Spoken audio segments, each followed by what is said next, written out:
A good question is, I mean, there's a few structures, the basic structures, right? Well, a lot of people start as a sole trader when they're starting a small business, but that's the easiest. They'll get an ABN and start as a sole trader.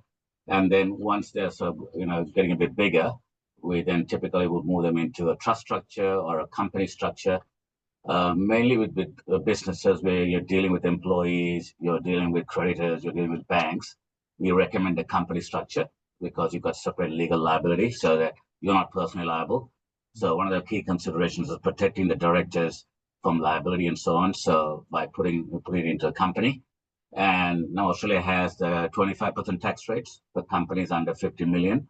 It was 30% for all other companies, but companies under 50 million is 25%. So that's useful to have.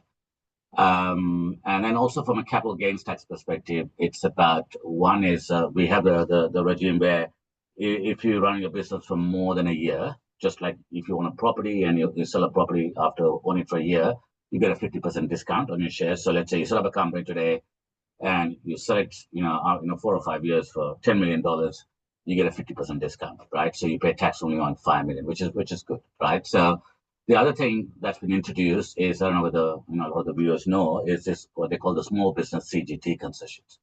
So they're there to encourage, again, small businesses to set up a business to do well and pay less capital gains tax, right, when they exit. So there are some requirements. One of them is that the value of your business has to be less than 6 million. So it's aimed at businesses that are at the smaller end or have revenue less than 2 million, right? And what it does is it gives you, a number of concessions. So there's something called the active asset discount, which gives you another 50% discount on top of the CGT discount. So basically, if you make a $10 million gain, now you're paying tax not on 5, but you're paying on 2.5 million, right?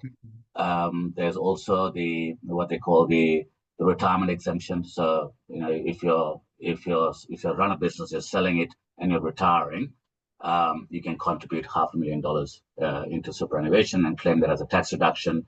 So you get that in, it reduces your capital gain. It goes into super tax free. There's also another one, which is when you've been in business for 15 years. So I remember accessing this for a client of mine a number of years ago. She owned a cafe and she had been in business for 15 years and the capital gain was completely disregarded. So I think it was, if I remember right, it was about $1.5 million in capital gain, but we just disregarded it. So just taking those into consideration is important. There are some rules. I've just highlighted the high level. There's always the devil's in the detail, right? So when structuring and in order to access these concessions, you've got to own at least 20% of the company. So the company got to own 20% of it, right? So we just got to make sure, if it's a mom and dad business or if it's mom and dad or with some other people in partnership, then we need to make sure that the stakeholders own at least 20% of the business in order to be able to eligible to access the discount, right? So the last thing is from a trust. We do set up companies in trusts as well. And the problem with trust is that, and same with companies, is that if there's losses in the early days, if they're making losses, they actually, they're quarantined in the trust or the company. And the last thing I think I'll say is, I can spend a lot of time on this, but if you're in a partnership, so a lot of people start business as a partnership as well. And the advantage of a partnership and being a sole trader is that if you're making losses, then you can offset that against other income that you're making. So they're not quarantined. Those losses are not quarantined in the entity. They actually can offset against other income that you make, right? But subject to there are some non-commercial loss provisions as well that are there now. So they're aimed at preventing people from starting a hobby and making a loss on a hobby and trying to offset that against income that they're earning, or salary and wage income that they might earn. So the devil's in the details. So we normally, typically with the client, when we're setting up, we will sit down and talk to them about, and whether they want to claim the R&D might be another one. Typically with the R&D claim, we're just setting it up in a company.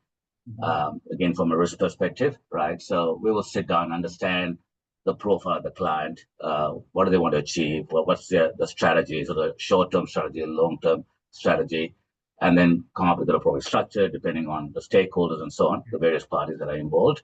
So it's not one size fits all. It's just making sure that we set up right. And the importance of setting up right is that later on, if you're in a particular structure and you want to change structures, there are tax implications. So we want to try and sort of set it up right to start with. so that along the way we don't try and change it, right? And then there are complexities that arise later when people move overseas or expand overseas to international business. I won't get into that now, but there are complexities there too, right? And where you own your IP, Bianca will also deal with that, with R&D as well. Where is the IP owned and so on. So there are other issues that come in once you go into international markets and do business overseas. Like Atlassian, we talked about. Atlassian now obviously has their biggest operation in the US. It was an Australian company that went to the US. So those things. So if that's in the roadmap when we're talking to clients, then we take that into consideration too, right? But the whole philosophy is to try and start simple, keep the compliance simple, right? But cater for future plans.